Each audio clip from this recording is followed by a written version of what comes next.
This video is brought to you by the FMB shop, where you can find some of the best Scale 400 models. Find the link in the video description below.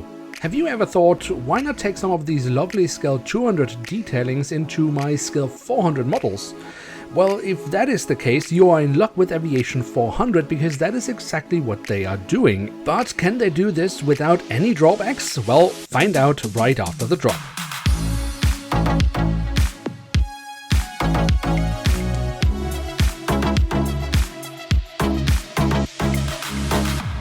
And with that, hello and welcome to a new episode of Review, where we today will take a closer look at a Boeing 787-9 of KLM. At the front of the box we have, well, a rendition of the aircraft. We have the KLM branding, the registration code. On the backside of the box we then have the KLM branding once again, and sure, it's not the most inspiring backside of a box, but overall the box design is perfectly fine. We have the, most needed information. We have a rendition of the aircraft. We don't need an image of the aircraft in real life. We don't need a cutout, and despite not having a cutout, I'm not in doubt that I have an aircraft model in front of me.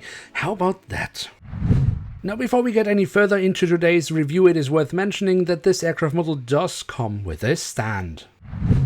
And here she is, the Boeing 787-9 in the current standard livery of KLM Royal Dutch Airlines. Now, I have had the pleasure of reviewing at least one Aviation 400 model in the past, and I was really happy with that model overall. So how can they do with this Dreamliner? Well, we will find out by taking a closer look at it.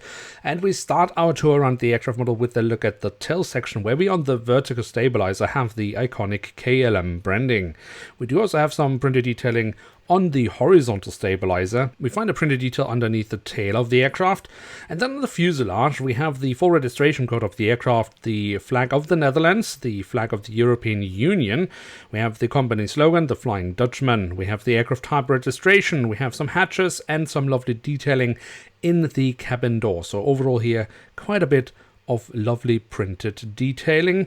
And then of course towards the very tail of the aircraft we do also have the detail of the APU exhaust. If we then look to the front of the aircraft, we can see across the fuselage the KLM branding and the writing of Royal Dutch Airlines. Furthermore, we of course also have the name of the aircraft, a plethora of small hatches, static ports and sensors, so that's really lovely. Again, also a lovely bit of detailing in the cabin doors themselves. We of course also have the SkyTeam logo and the Air France KLM Group logo. Then if we move towards the cockpit section itself, there we find the cockpit windows with the window wipers. Above that we have the last two letters of the registration code. Again, also here some lovely detailing, like for example petty tubes or the emergency hatch for the cockpit. And then we should also not forget to mention the lovely detailing we find around the radome. Now let's also take a quick look at the engine nacelles. They have been kept in all white, just as the belly of the aircraft, but we do find the silver leading edge. We have the safety markings, at least one little hatch here on the side, the KLM branding. We also have plenty more markings on the engines when we look from the underside. And then of course we have some lovely bit of physical detailing with the chevron nozzles marked out very nicely. And we of course also can look in the engines from the front, where we very nicely can see the engine fan blades, and even the spinner has been added. From the really lovely engines we can move on to the wings, which we should also take a closer look at, starting off with the top side, where we have the different flaps, slats and spoilers carved out, however slightly drowned away by the white base color. But we do have the marking as to where to walk on the wing, both in form of a line and in writing. That's lovely. The underside of the wing has more nice physical detailing, a little bit of print, like for example the full registration code. But my favorite highlight on the wings is simply the addition of the landing lights. Did you know that this review was made possible thanks to the great support of the FMB shop? Did you also know that they have awesome Scale 400 models on sale? NG models, JC Wings, Aviation 400, and as of late, also Panda models. What else could you wish for? Well, how about day one discounts, pre-order discounts, and sales throughout the year? So don't hesitate and find your next favorite model at the FMB shop. And even better, they also have Scale 500 and 200. So check them out, links are in the video description below. And once again, thanks to the guys from the FMB shop for making this review possible. And now let's take a look at the landing gear. There we have some lovely detailing, for example, in form of wheel caps. Now the main landing gear, just like the front landing gear, is mainly made out of metal, except of course for the wheels themselves, they are made out of plastic.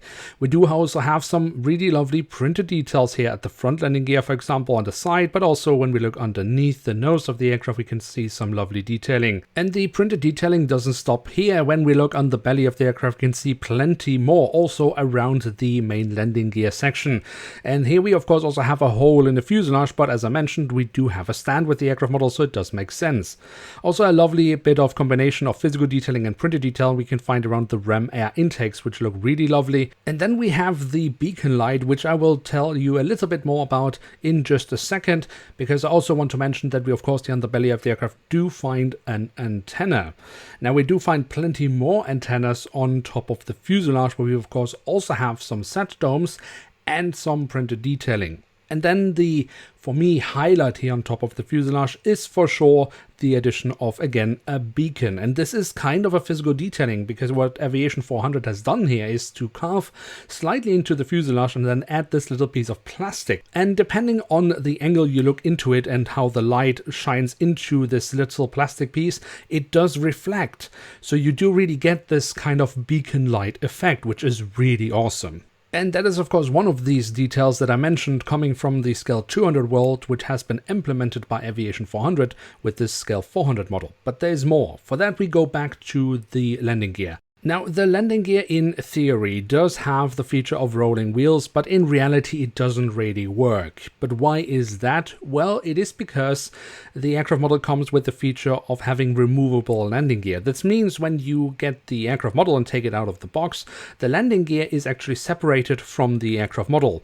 With the landing gear you then also get these small plates and 2 pins. Now, it is a very simple system. You pretty much know it if you have any JC Wing Scale 200 aircraft models, because you can simply add the landing gear to your aircraft model with the use of small magnets. Really ingenious system, works super well, and the landing gear slots right in. You can of course also remove the landing gear if you want to, and then have the small plates added instead if you want to display your aircraft model with retracted landing gear. And with these plates then applied to the aircraft model, well, if you want to remove them again, this is where these small pins then come in, which help you to slot them out. But actually, at least when it comes to the main landing gear, these plates, you could also remove them by hand. For the front landing gear, it is definitely useful to have this little pin.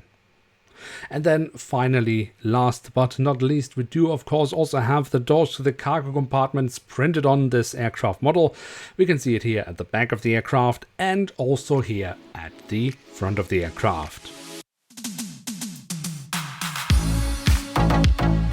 So there we have it, the Boeing 787-9 in the current standard livery of KLM from Aviation 400 and Scale 400. And what can we say about this aircraft model? Well, I mean, I really like the aircraft model. I mean, I, of course, am a huge sucker for the fact that Aviation 400 has taken the Scale 200 details and, well, put them into, or features maybe I should call it, and put them into a Scale 400 model. I love the addition of the beacon light. It looks so nice. When you get the angle right with the light and it reflects, it looks really, really great. And I actually am also a huge sucker for the feature that you can add or remove the landing gear, because this is an interactive feature that, unlike with what I have seen from Gemini jets, where the interactive series, I mean, the features kind of work, but it just doesn't look nice. Here it does look very nice, regardless of if you have the landing gear deployed or not. But I think the main reason for that is because, unlike with Gemini jets, the finish on this aircraft model is really, really good. I mean, the interactive part works well. Everything is put in the right place and it stays there. There's no gaps and stuff like that. So for me, this is a really well done aircraft model. But I did also talk about there being a few drawbacks. I mean, one is of course that you kind of lose the rolling wheel feature. Now for me personally, that's not an issue because I actually don't like that kind of feature. I prefer the wheels not to move at all because then there's nothing that can break. But I know that for many collectors, this is a feature that they want to have. And because you have this landing gear added with magnets, there's a bit too much resistance when you pull your aircraft over a surface. So therefore the rolling wheel effect kind of, well, is lost. So that's just something you need to know. The other major drawback for me is actually not so much any of the features. The print quality is great, the finish overall, the physical detailing is great, but I have a big issue with the mold itself.